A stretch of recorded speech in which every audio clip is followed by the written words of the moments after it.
Dari kapan? Sudah 1 tahun. Masuk 1 tahun. Jadi sudah ke rumah sakit, tidak pernah rawat nginap. Dokter suruh pulang.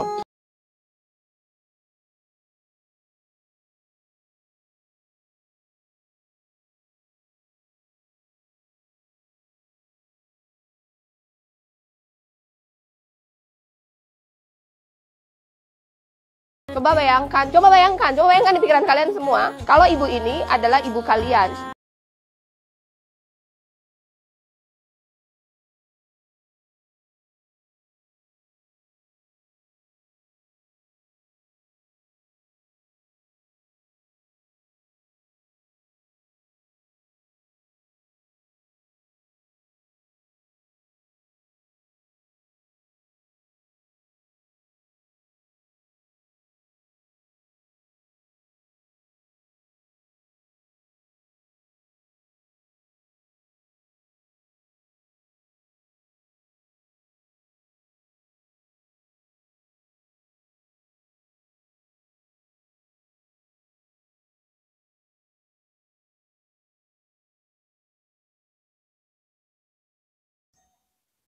Sebagai seorang ibu, saya tahu kecemasan atas saat orang yang kita sayang butuh pertolongan tapi aksesnya terbatas. Dan sebagai gubernur, saya sadar akses kesehatan adalah hak, bukan hadiah. Itu Gubernur Maluku Utara yang ngomong. Menarik ya. Menarik. Jadi berkaitan dengan salah satu pasien ya, misalnya tadi ibu-ibu yang katanya sudah lama ya, sudah datang ke rumah sakit tapi malah justru kemudian disuruh pulang terus. Disuruh pulang.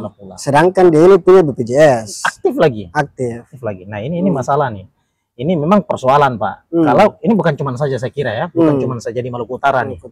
Ini hampir seluruh ya fasilitas kesehatan di Indonesia itu, ketika kemudian pasien itu datang dengan jasa BPJS tuh misalnya, itu seolah kemudian mendapatkan perilaku yang tidak sama dengan mandiri tuh misalnya. Nah ini satu persoalan sih sebetulnya, karena misalnya ketika kemudian pelayanan itu berbasis pada misalnya lebih cenderung kebaikannya, misalnya maksimal pelayanannya itu cuman berfokus pada mandiri, artinya ngapain juga pemerintah mesti harus bikin BPJS tuh? Ya toh? Nah, itu kan permasalahan, ngapain juga tuh? Lah masalahnya tuh begini, kita masyarakat awam, masyarakat biasa, masyarakat bawah nih, ekonomi menengah ke bawah misalnya, kita pun juga tidak menginginkan ini nih.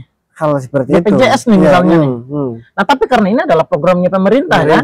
Nah pemerintah lah yang kemudian memprogramkan ini. Maka sudah tentu misalnya semua pelayanan kesehatan yang ada di Indonesia ya, tanpa terkecuali nih, ya harus menyamakan semua pasien gitu. Hatta sekalipun pasiennya mandiri ataupun juga dengan BPJS. Gitu. Toh semuanya sama-sama membayar kok.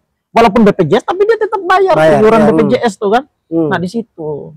Sedangkan dari pemerintah kan menyasar BPJS ini kan tentunya kepada masyarakat yang tidak mampu nih, atau kelas menengah ke bawah. Kan? Dan BPJS itu kan ada 3 tingkatan Pak. Ada tingkatan. Dalam posisi ini kita tidak bicara menyangkut soal masalah ada berapa tahapan daripada BPJS itu sendiri tuh. Tapi yang kita bicara di sini adalah berkaitan dengan proses pelayanan yang buruk. Iya, yang buruk dari fasilitas kesehatan yang dimiliki oleh Indonesia ya misalnya. Itu seolah terlalu memberi perhatian yang kurang begitu baik kepada pasien yang BPJS misalnya, kalau misal datangnya dari kalangan menengah ke bawah nih. Nah itu tuh, apalagi misalnya dari golongan 3 nih BPJS-nya tuh. Nah itu selalu saja tuh mengalami persoalan yang seperti ini nih. Nah ini satu masalah yang mesti harus dievaluasi gitu loh, karena dalam konteks ini kita bukan memandang soal masalah dia golongan apa di BPJS itu, tetapi yang kita pandang sebagaimana kata Bu Shirley itu, ini tentang kemanusiaan, ini tentang nyawa, hak asasi manusia, dan ini tentang nyawa orang yang perlu diselamatkan loh. Makanya dalam misalnya ibu-ibu tadi tuh ya, kita saksikan bersama di awal video ini, itu disampaikan loh, dan itu masuk sekali dalam relung batin kita sebagai manusia gitu ya. Kata Bu Shirley, bayangkan saja ya, andaikan tuh misalnya si ibu-ibu itu adalah orang tua kalian, atau orang yang paling Anda sayang sekalipun misalnya, katakanlah dia adalah istri ataukah kemudian dia orang tuanya. Bayangkan dalam posisi seperti apa, dalam situasi kondisi seperti apa batin kita itu di dalam konteks menyaksikan dan merasakan situasi itu. Tentu Pak, frustasi. Orang yang disayang masalahnya. Apalagi sakitnya sampai seperti itu kan? Itu dia. Nah ini persoalan besar Pak. Ini masalah yang harus dipandang perlu bukan soal masalah dia datangnya dari kelas mana. Datangnya dari kelas miskinkah ataukah kemudian kelas kaya. Gitu. Yang harus kita pandang yang datang itu adalah manusia. Seakan-akan masyarakat miskin ini nggak dapat hak untuk kesehatan itu gitu. Iya betul. Padahal kita bicara, padahal ketika bicara dalam konteks hak asasi manusia misalnya, ya tidak ada spesifikasi, tidak ada perbedaan di situ. Tidak ada perbedaan setiap orang ya. Malah justru di mata hak asasi manusia itu semua orang adalah sama, sama-sama manusia tuh. Anda bayangkan saja misalnya Mas Ahmad, kepada binatang sekalipun kita dituntut untuk memiliki rasa sayang kepada binatang itu, ya kan?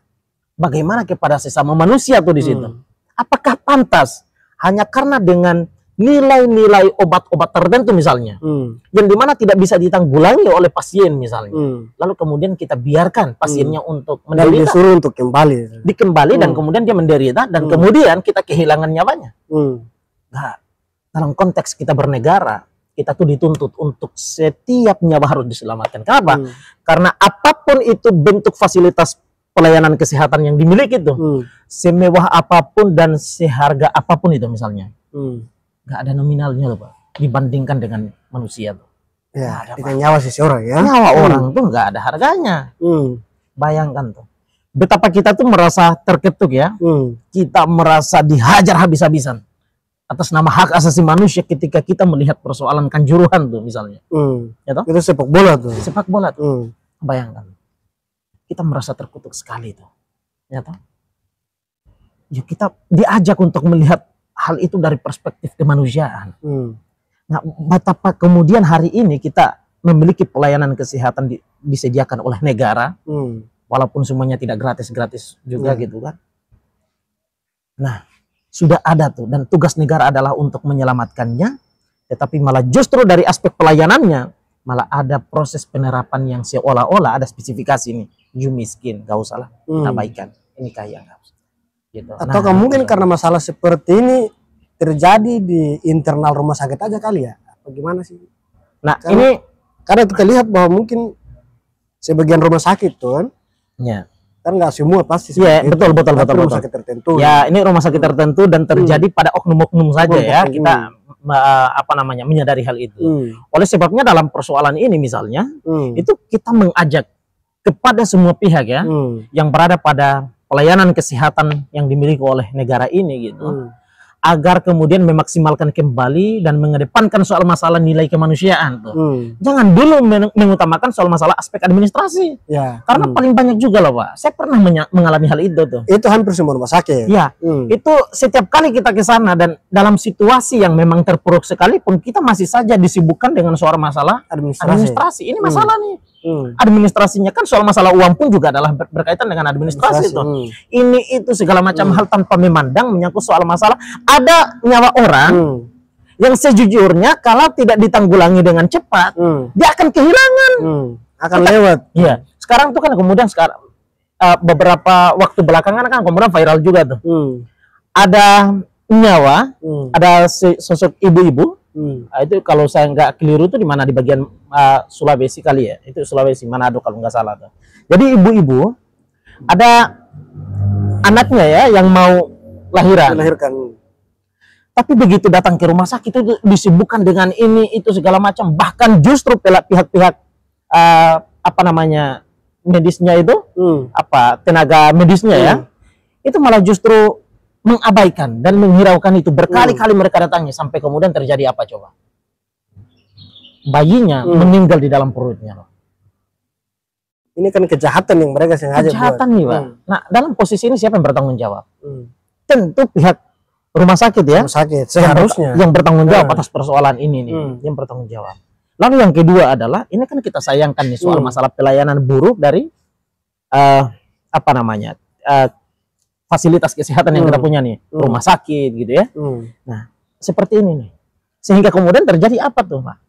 Mas Ahmad, tidak hanya saja anak tadi yang kehilangan nyawa, nyawanya. tetapi kepada ibunya itu pun Hmm. juga kemudian mengalami gangguan psikologis yang luar biasa. Dalam posisi ini kira-kira kita mau jawab apa tuh misalnya nih? Dalam situasi seperti ini nih, andai kata kalau misalnya Mas Ahmad sebagai bagian daripada pihak rumah sakit nih, Mas Ahmad mau sampaikan apa kepada si korban ini misalnya, si ibu-ibu yang mengalami kesakitan fatal nih, anaknya kehilangan nyawa, lalu kemudian dia mengalami persoalan psikologis misalnya. Mas Ahmad mau sampaikan apa selain daripada minta maaf? Mau sampaikan apa? Dia minta maaf, emang minta maaf itu sebatas minta maaf itu cukup, dan apakah dia bisa mengembalikan nyawa anak tadi? Nah itu persoalan. Nah ini yang kita mintakan agar kemudian fasilitas kesehatan itu jangan mengutamakan soal masalah administratif, tetapi justru harus mengedepankan soal masalah prinsip kemanusiaan itu. Itu bahkan dalam persoalan tadi yang saya sampaikan itu konon katanya dokter itu lebih cenderung memperhatikan soal masalah anaknya di rumah ketimbang dia harus datang ke rumah sakit. Ini persoalan. Makanya di sana kan dokter ini dibayar oleh negara nih. Iya, dan selain itu kan di center, makanya dokter ini di center tuh. Disoroti habis-habisan, dikritisi habis-habisan dikarenakan apa? Dianggap telah menyalahi ya sumpah jabatannya sebagai seorang dokter tuh.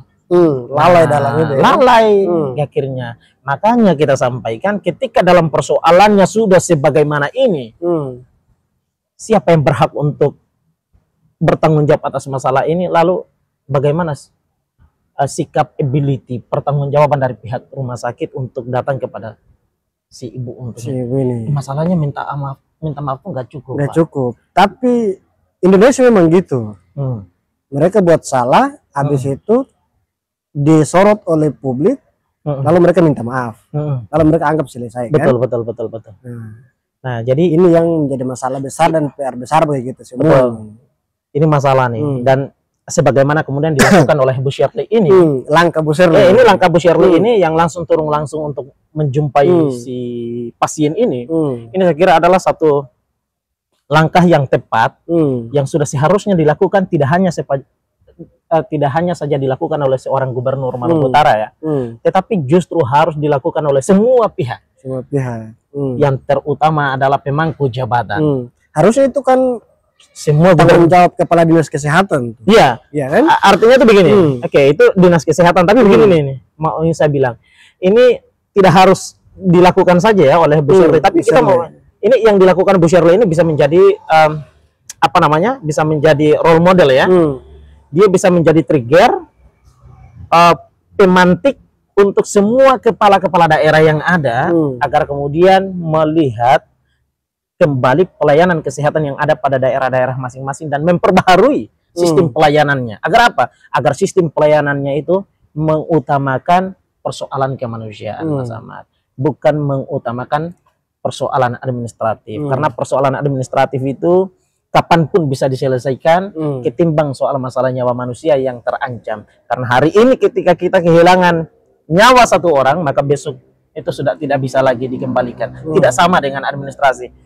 Jadi begini, dalam persoalan ini persoalan administrasi jangan sekali-kali disamakan dengan nyawa manusia. Karena nyawa itu tidak ada bandingannya. Jadi tidak bisa dibandingkan. Itu kekeliruan fatal dan ini adalah cacat logika. Logical fallacy ketika membandingkan administrasi dengan nyawa manusia. Nah itu. Jadi dalam persoalan di mana yang kita saksikan dan bikin hati kita itu meleleh, ini yang dilakukan oleh Bu Shirley ini saya kira satu persoalan yang satu contoh yang tepat ya. Satu contoh yang tepat yang harus dilakukan oleh semua pihak, apalagi yang disampaikan Bu Shirley ini persoalan yang pernah dirasakan oleh beliau gitu lah. Nah, sebelum dia menjadi orang sekarang. Ya. Ini dahsyat. Nah, ini yang kita inginkan nih. Kalau sosok pengambil kebijakan itu, pemerintah itu kalau dia betul-betul lahirnya itu dari bawah ya. Dari bawah misalnya, atau dia lahir itu dari persoalan yang paling rumit misalnya, lalu dia berada pada persoalan penentu kebijakan itu. Nah, itu yang kita harapkan adalah dia bisa mampu merasakan semua hal itu dan dia membawakan perasaan-perasaan itu kepada ruang-ruang itu. Agar apa? Agar dia memperbaharui semua sistem yang ada agar tidak ada lagi yang merasakan sama halnya persoalan dengan apa yang dia rasakan. Nah, itu. Makanya kata Bu Shirley itu menyentuh sekali. Ini persoalan yang pernah saya rasakan. Persoalan tatkala kemudian ya kan kita tahu secara bersama persoalan ketika kemudian menjelang pilkada itu kan di mana mendiang suaminya itu. Dan ya. dia juga ya kemudian menjadi korban daripada ledakan speed itu misalnya. Nah, itu kan sesuatu yang bikin tidak hanya saja Bu Shirley almarhum mendiang suaminya misalnya merasakan kesakitan ya, tetapi semua orang merasakan hal itu. Semua orang merasa terpanggil batinnya sebagai manusia untuk merasakan apa yang dirasakan oleh Bu Shirley dan almarhum Beni Laus itu tatkala sudah berada, sudah diatasi, tapi bagaimana cara pengatasannya? Fasilitas kesehatan, pelayanan kesehatan yang terbatas. Di situ minim ya. Tidak mumpuni misalnya. Hanya persoalan, Pak. Hingga akhirnya kemudian dengan persoalan seperti itu di dalam pelayanan kesehatan itu mengakibatkan almarhum mendiang suami dari Bu Gubernur ini terpaksa harus pergi gitu ya, lebih dahulu gitu maksudnya. Kita tidak bicara menyangkut soal masalah takdirnya, ketika kemudian bicara soal masalah takdir itu hal lain tuh cerita ya. Ceritanya beda lagi. Tapi ini terkait dengan kesehatan. Pelayanan kesehatannya. Oleh sebabnya kita mintakan agar semua pelayanan kesehatan itu harus diperbaharui, diutamakan. Karena kita tidak bisa memungkiri bahwa setiap hari-harinya, setiap jamnya, setiap detik yang ada semua orang membutuhkan kesehatan.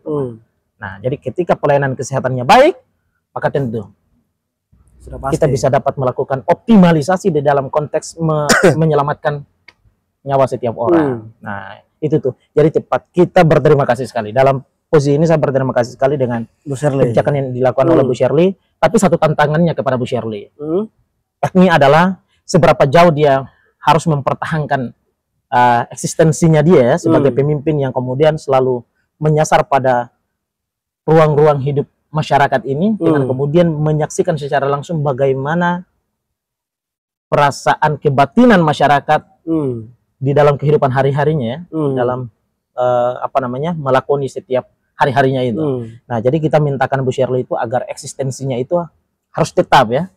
Ya, sikap dia hari ini sebagai gubernur yang merakyat ini ya, kita sebutkan seperti itu, harus tetap dipertahankan guna untuk bisa dapat menyelamatkan masyarakatnya di Maluku Utara. Tapi tadi sempat saya udah ngomong dikit sih terkait dengan ini nih, kepala dinas kesehatan nih. Seharusnya ibu ini kan seharusnya kan udah pasti nih kan, kepala dinas kesehatan terkait kan pasti udah tahu nih yang ada di wilayah itu.